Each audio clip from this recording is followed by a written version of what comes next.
होइन यसपालि भोट चाहिँ कसलाई हाल्ने हो? म हुँ बालेनको फ्यान, त्यही भएर घन्टीतिरै ध्यान। यसपालिको भोट घन्टीलाई।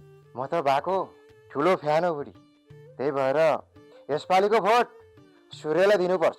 आथु गुइठे, यसपालिको भोट माटोलाई दिनुपर्छ। कित कित कित कित कित कित कित कित।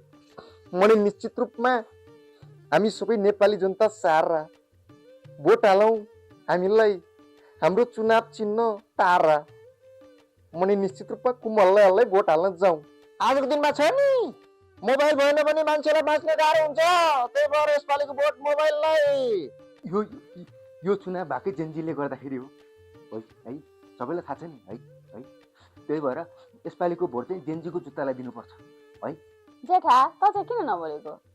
बोल्दिन, कति भन्नुहुन्छ? नबोले नि भोट चाहिँ केमा हाल्ने हो भन्न? अरू जहाँसुकै हाल्नु, रुखमा चाहिँ नहाल्नु। म त रुखमै हाल्छु। घन्टी बाहेक अरूमा भोट हाल्नुभयो भने म घर छोडेर हिँडिदिन्छु आमा।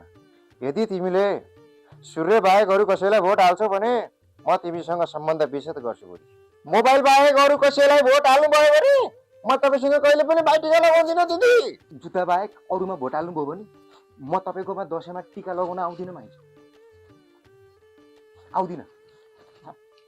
आथु गुइठे, माटो बाहेक अरूलाई भोट हाल्यो भने सबैलाई माटोमै गाडिदिन्छु म। के भनिस् रे? माटोमा गाडिदिन्छु रे? तँलाई त घन्टीले बजाइदिन्छु। ल आइज। के भनेको? के भनेको तैँले? के भनेको रे? माटोमा गाडिदिन्छु रे? माटोमा गाड्ने रे? सक्छौ? ल आऊ। के भनिस् र तैँले? माटोमा गाडिदिन्छु रे? ल आइज। माटोमा गाडिदिन्छु रे? सक्नुहुन्छ? ल आऊ।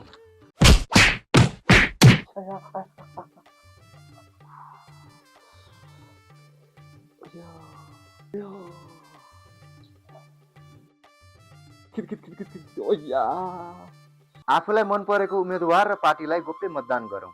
विचार मिलेन भन्दैमा आफ्नो आफन्तसँग सम्बन्ध नबिगारौँ। चुनाव सकेपछि हामीलाई चाहिने भनेकै आफ्नै मान्छेहरू हुन्।